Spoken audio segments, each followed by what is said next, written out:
Короче, Андрюх, есть огнемет, и я с пулеметом стою его темперю. Да? Да. Я сейчас к тебе приеду, Миха. We have Ну, я, taken по крайней objective мере, Edward. постараюсь. Быстрее, быстрее, быстрее бери. Да, я взял. Все, пошли. На Пошли, мы тачку с тобой два садимся. крутые чувака. На И- тачку. И в огонь прям. Погнали. Погнали. Прям На С заберем. Давай. Конечно, слева. Да похер на нее. Предскачет. Там танк.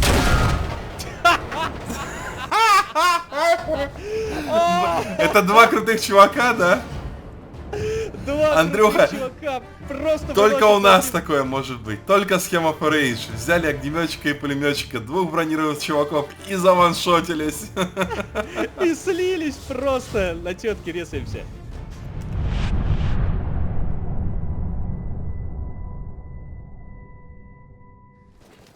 Всем привет, с вами Rage. В прошлом выпуске я рассказывал вам об элитном снайпере-бронебойщике. Бойце, который, подобрав легкую противотанковую винтовку, может выступать как в роли эффективного уничтожителя пехоты, так и стать гвоздем в заднице для танков.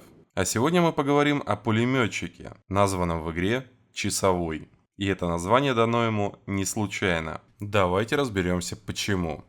Сначала мне показалось, что рассказать об элитном пулеметчике мне будет проще, чем о снайпере. Я даже думал, что этот выпуск будет слишком коротким. Однако, поиграв за него, у меня возникло огромное количество разных мыслей, которыми я сейчас с вами поделюсь. В принципе, все, что нужно знать об этом классе, у вас в руках по сути обычный пулемет, но с кучей патронов и тяжелая броня. Двигается пулеметчик несколько медленнее обычного пехотинца. Он не может целиться в прицел, и его основное оружие имеет сильный разброс.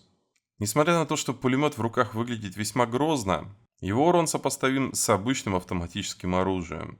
И даже в ближнем бою вы не будете выкашивать по 50 человек за одну очередь. Более того, нередки будут смерти, когда вы стреляете кому-то в упор, а он просто режет вас ножом. Ну или рубит топором, или лопатой. Без разницы. Бля, меня закололи, представляешь? Про то, чтобы воевать с воздушной техникой, вообще забудьте. По самолетам урон составляет в районе 1 единицы за попадание. Но попасть достаточно сложно из-за разброса. Вы не стационарная зенитка. И в лучшем случае по низколетящему самолету вам с близкой дистанции получится нанести 20-25 единиц урона. Повторюсь, перечисленный выше урон актуален только в том случае, если самолет медленно-медленно пролетает над вами, буквально в упор, чуть ли не задевая вас крыльями, а вы строчите ему со всей дури. 22 тебе снял, ты мне 32. Что касается любой другой техники, включая обычные джипы, ваше оружие не наносит никакого урона.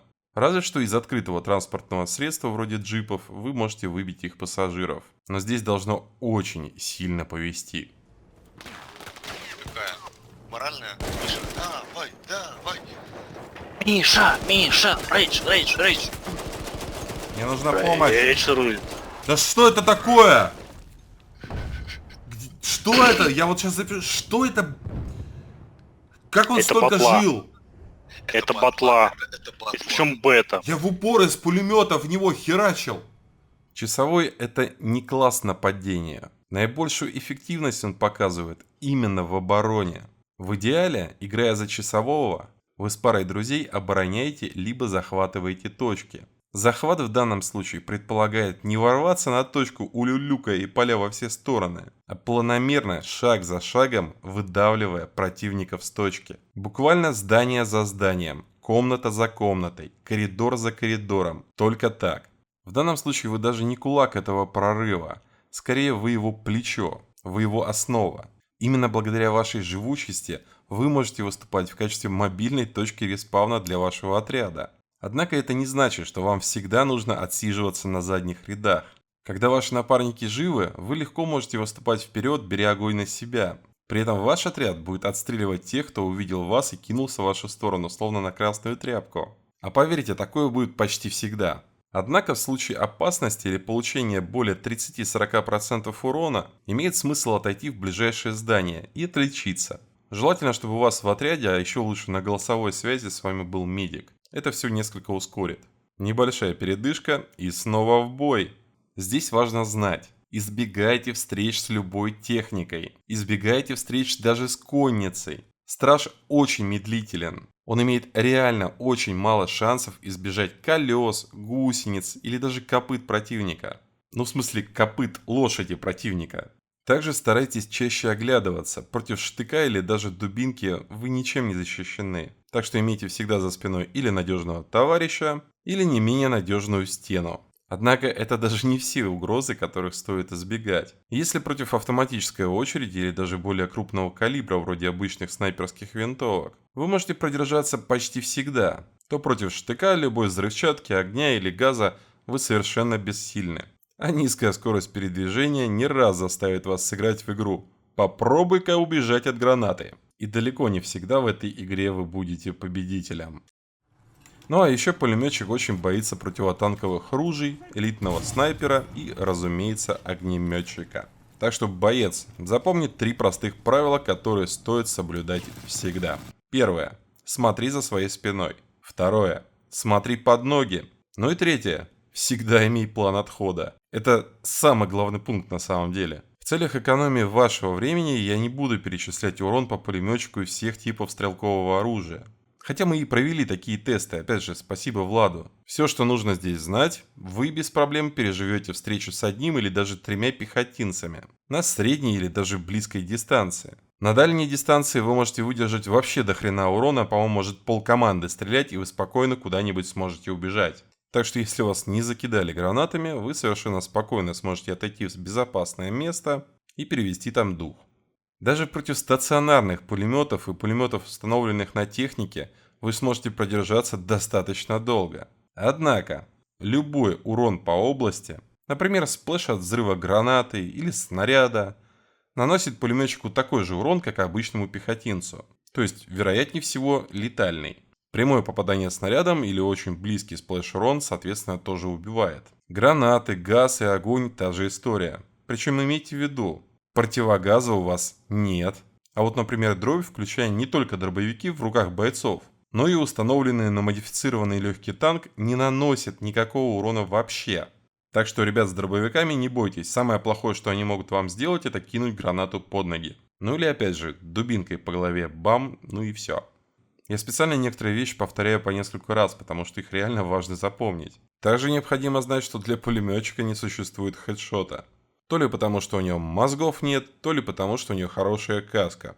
Впрочем, это не важно. Важно просто знать, что урон по пулеметчику в любую часть тела одинаковый.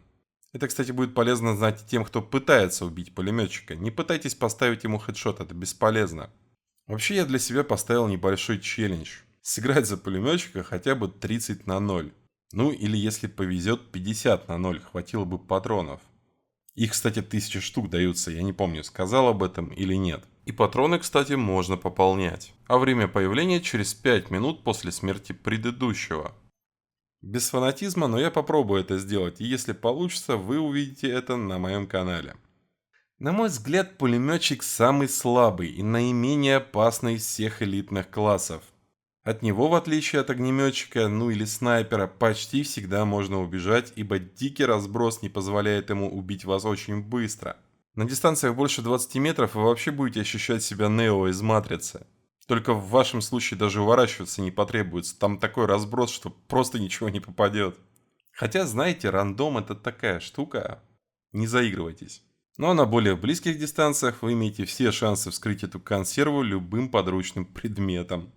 Однако все-таки пулеметчика, ну или если хотите часового, можно назвать самым универсальным классом. Просто избегайте открытых пространств и встреч с техникой, следите, чтобы вам под ноги не упала граната. Не наступайте на растяжки, и благодаря вашей броне и солидному запасу патронов вы достаточно долго и эффективно сможете действовать на узких улицах и, конечно, внутри построек. По крайней мере, пока не встретили огнеметчика. Кстати, именно об огнеметчике мы поговорим буквально в следующем выпуске. А если пропустили видео про элитного снайпера, ссылку вы найдете в описании.